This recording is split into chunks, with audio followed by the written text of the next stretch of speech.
Do you remember a hurtful comment that was made to you as a child?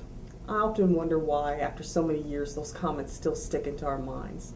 As educators, we chose this profession to have a positive impact on the students and our colleagues and even the parents of our community. Sometimes our best intentions don't yield the results that we want. Oftentimes we never know our impact of our words or our actions, and this can be really essential to our understanding of human nature.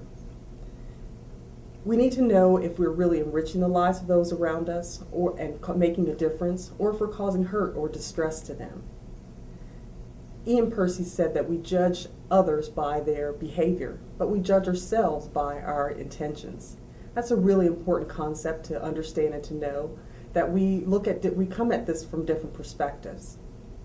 One of the most important lessons that I've learned in this equity work is that I have a lot to learn. And one of the most prolific lessons that I've learned is that I need to be open to multiple perspectives. And that means that I need to be able to see people and hear people for who they are and to understand where they're coming from. But in order to do this, I need to really believe that someone else's perception of a situation is their reality. And that's sometimes very difficult to grasp and to understand. And when I can do this, I can really see and hear individuals for who they are as opposed to who I expect them to be. The impact of our words and our actions is really important to understand and to grasp. And it's more important than our intent, meaning that if we hurt someone by our comments or our actions, at the end of the day, it doesn't matter what my intentions were, they're still hurt. And so therefore, I still need to take responsibility for that hurt.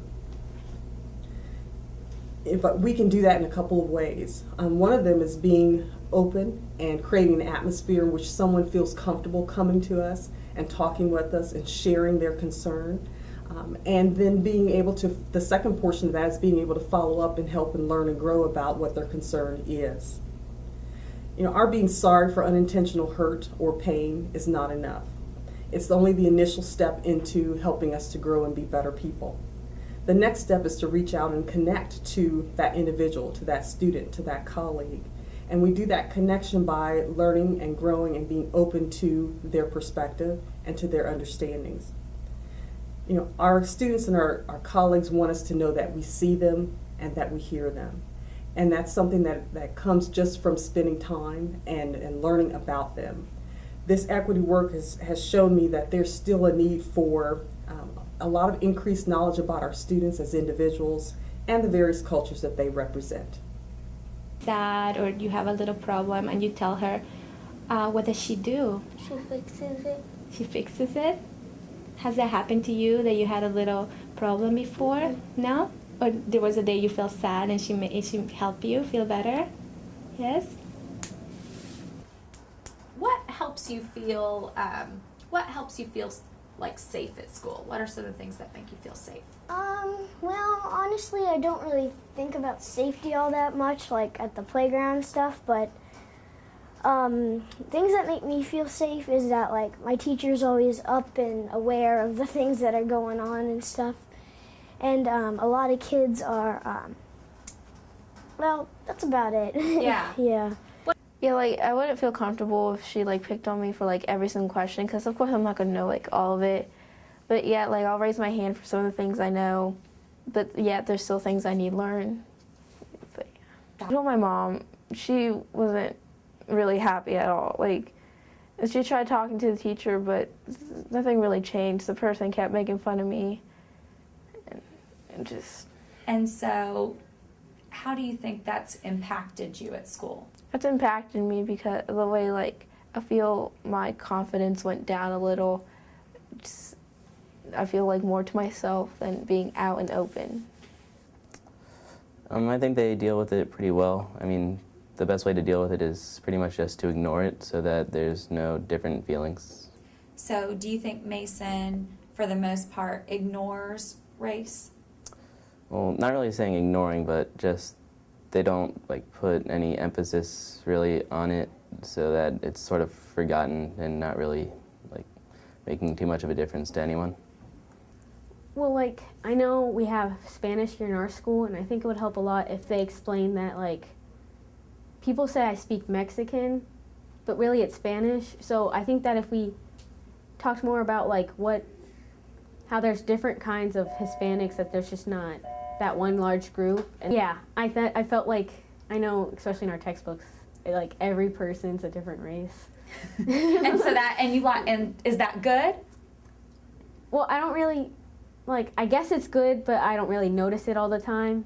I think it's like one of those things that you don't really feel like they put an impact into you, but it's kind of showing you in the back of your mind. Like, you don't notice it. I don't know how to explain it, but That was I think it's really good, like, if I had any questions, I know lots of them would ask to see me after school to talk about it. So I'll talk to them after school. And my culture, they'll come and ask me questions about it, like in class. But I know when I was younger, I would be upset about it because I didn't know a lot, so they would always ask me for every single thing, and I would get upset because I'm like, I don't know.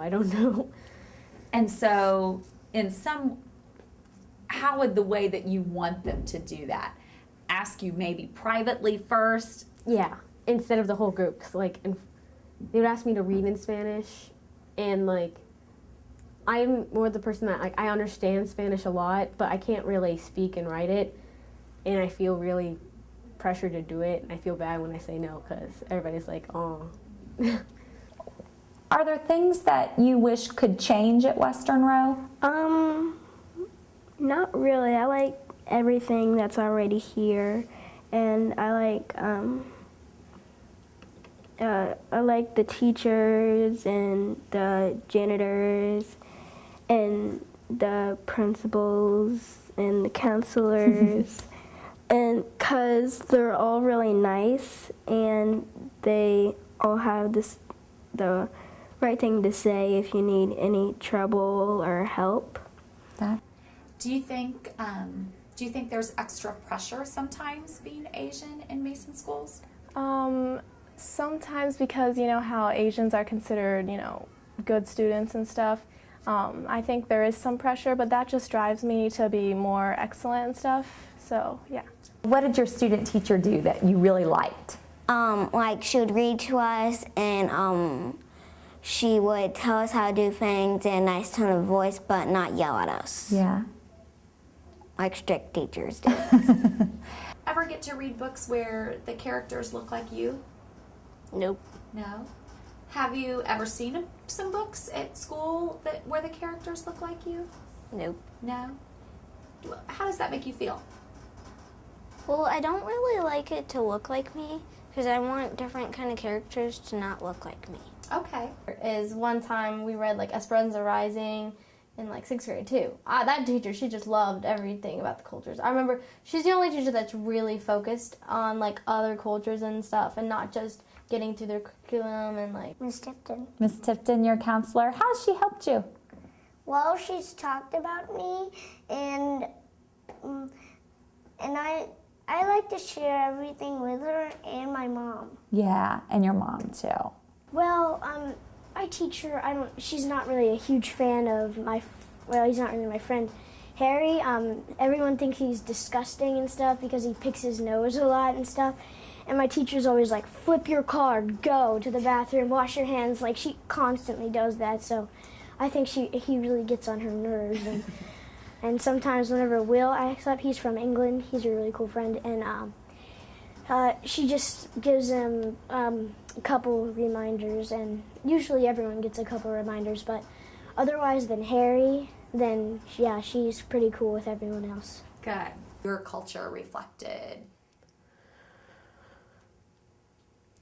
More so in the middle school, like with Black History Month, but people weren't saying like good things about it, so I felt like I just didn't say anything about it, because like Black History Month, when we had the auditorium thing, it was like, wow, this is so stupid. They're all nerds up there talking about Black History Month, blah, blah, blah, blah, blah. And I'm just like, I didn't want to say anything. I was just like, well, I don't think it's stupid. Like, you guys get the 11 months out of the year. Why can't we just get, I mean, I don't know if you have enough kids, but put more, like, different kids in more of the classes.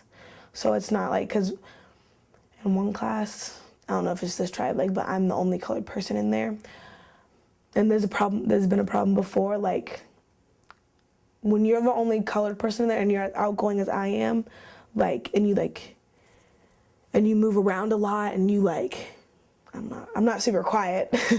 So like when you talk loud and when you like move like this or something, or like, I don't know, like the teacher tends to see you out of all the kids, even if they're like looking this way and you're all the way over here, they see you because like you're the brown thing in the classroom moving out of all the sea of white kids. So like, I guess I'd put more colored people in a classroom so they don't feel like they're always getting picked on. Yeah.